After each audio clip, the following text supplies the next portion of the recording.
Hey everyone, let's dive right into this explainer and explore a super fascinating astrological dynamic. Today, we're going to look at how the placement of Mercury in the third house creates what is essentially a literal nervous system right in your local surroundings. It's kind of like a supercharger for communication, turning your immediate environment into this bustling hub of information exchange. For those of us tracking how these cosmic dynamics map onto our daily realities, well, this is a brilliant case study in neighborhood mechanics. So this brings us to a highly relatable question for anyone who's ever felt like people just know things about them that they never actually shared. I mean, have you ever walked down your street or maybe through your apartment complex and gotten the distinct feeling that your neighbors are quietly compiling a biography about you? When Mercury sits in this specific house, that uncomfortable question, who is creating a version of my life without my permission, it really bubbles up to the surface. It's not physical disturbances that happen first under this placement. No, it's the quiet, invisible spread of words. Section 1. The Communication Zone, Mercury's Network. Now, as we already know, Mercury governs speech, intelligence, and networking, right? It's the ultimate data distributor. But when you combine that with the third house, which rules our daily interactions, our short journeys, and yes, our neighbors, you get a localized communication zone that is absolutely operating in overdrive. Words become extremely influential here. A simple, fleeting conversation can travel incredibly far, and a tiny little detail can suddenly balloon into a much larger story. Because of this dynamic, the native with this placement has this natural visibility. Whether it's your unique communication style, your profession, your sharp intelligence, or even just your social presence, something about you just naturally catches the eye of the people around you. You're not actively demanding the spotlight, but Mercury creates this inherent visibility simply through a constant flow of information. People just naturally want to discuss those who appear interesting and, well, Mercury basically guarantees you stand out in the local network. Section 2. Words move fast, losing control. The crucial point here is captured perfectly in this phrase. Information moves faster than intention. You know, neighborly curiosity isn't always malicious. People are just observant. They notice who visits your home, they see your routines, they pick up on changes in your life. At first, it's really just friendly interest. But because Mercury is so incredibly fast-moving, this constant casual observation quickly builds up, and suddenly you're left feeling like you've completely lost your privacy. The intent wasn't necessarily to pry, but the sheer speed of the information creates that exact reality. It's like watching a game of telephone play out in real time, mutating in 3 distinct steps. First, a totally casual comment is made near one house.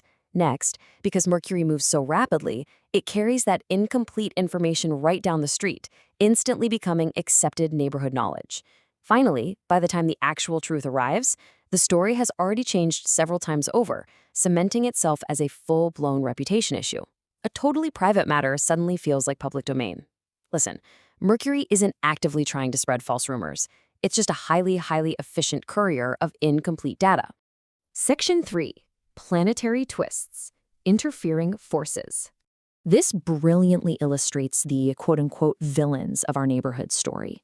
When Rahu influences Mercury, the vibe becomes incredibly complicated. Rahu amplifies things, taking small whispers and turning them into wildly exaggerated rumors, especially thriving in digital spaces like community WhatsApp groups. Next is Mars, which makes everything sharp. A simple neighborly chat about shared boundaries, suddenly it turns into a heated argument where Mercury wants to logically explain, but Mars just wants to prove it's right. Finally, we have Saturn, making the vibe distant. Saturn slows things down, so the gossip might not spread fast, but man, it becomes enduring. Old misunderstandings stick around permanently, leaving you judged by completely outdated stories. Section 4. The Moon's Filter, Emotional Impact. So with all this happening, your emotional filter for all this local noise is actually determined by the condition of your moon. On one hand, a strong moon acts like a shield.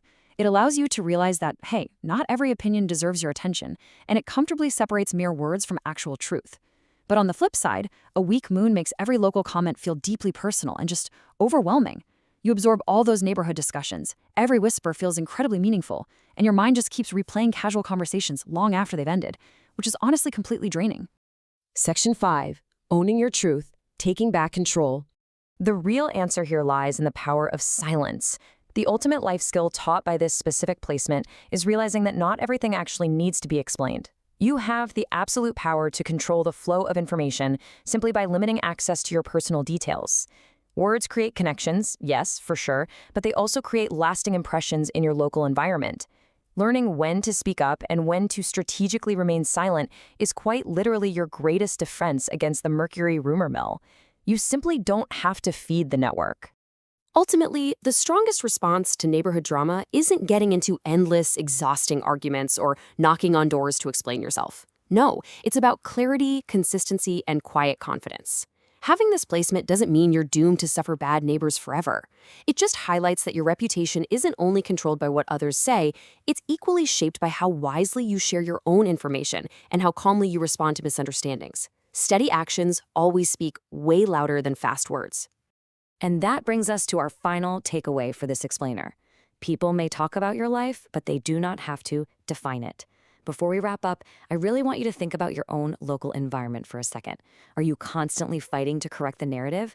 Or are you secure in your own foundation? Ask yourself, are you letting local chatter define your truth? Or are you finally ready to embrace the quiet confidence of knowing exactly who you really are, regardless of what the neighborhood network is whispering today